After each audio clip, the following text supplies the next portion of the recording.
So in the end, if we follow this out, we get sort of, I'd say, transhumanism, right? If you're familiar with that idea. Yes, explain it though. Yeah, so transhumanism is a philosophical, cultural movement. I'd say probably started in the 70s. It's the earliest I can think of. Maybe, I mean, there's ideas like this going all the way back, right?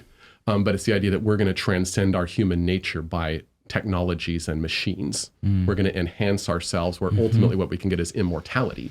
And this is what certain French Enlightenment thinkers wanted. They didn't call it transhumanism or understand that. So the ideas are old, but the transhumanist movement starts using modern technologies like nanotechnologies, right? You can think of Elon Musk saying, I just take out a chunk of your skull and stick this interface in, so we can have like computers interacting with our brains, like a flesh interface with. What do you think of the metaverse?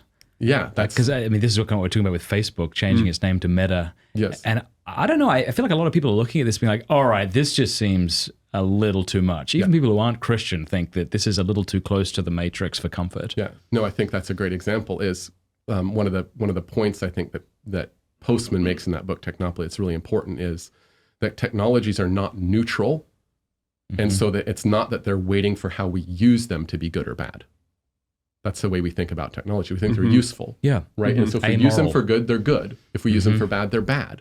Right. That's a result of what he calls technocracy, which is the thing that Bacon and Descartes created.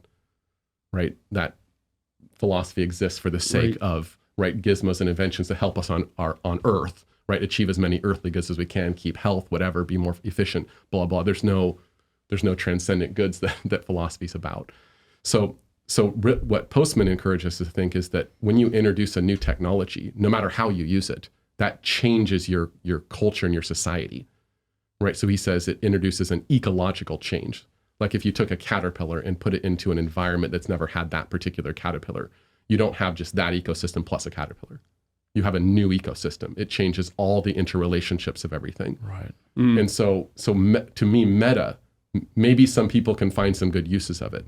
But to me, the way it changes the human ecology, right, is significantly powerful, right, such that we should be very, very skeptical, because there's going to be results that happen that we can't expect. That's every major technological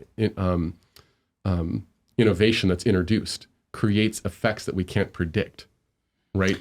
So maybe just to give an example, I'll try at least, and something. I don't mean to be too much of a Luddite in saying this, or I'm not trying to put a moral filter through this, but just think about how much cars just de facto have changed the order of a city.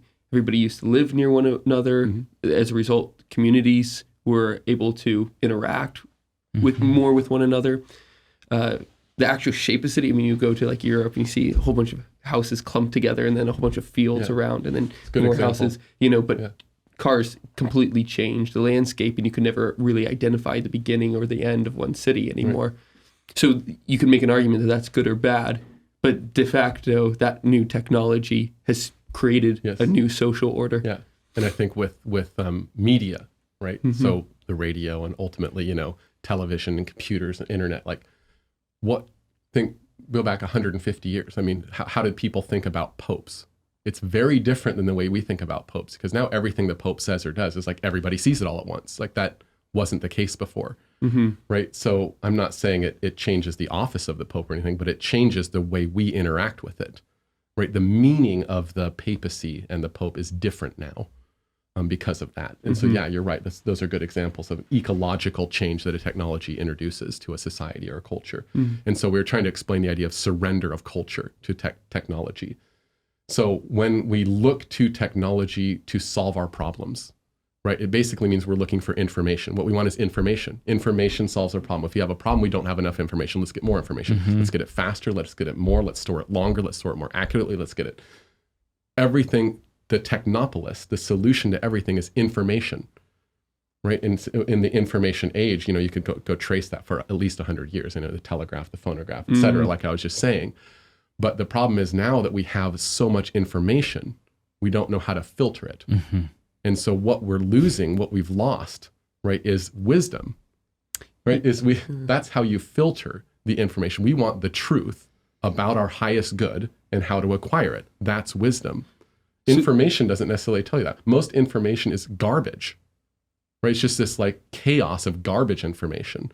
And so society used to have ways to filter that information And out that were natural. now we let Google's algorithm Yes. do that. So that's the surrender part. So now it's not that the family, right, and religion, right, things like law courts or other institutions filter information. They still kind of do, but those defenses, as postmen say, are broken defenses. So now technopoly tries to solve its own problem of information glut by giving us bureaucracies, right, which are forms of tyranny, right? It gives us experts, because that's how information has to be filtered, and it gives us more machines. If you like that clip, be sure to like and subscribe. Cheers.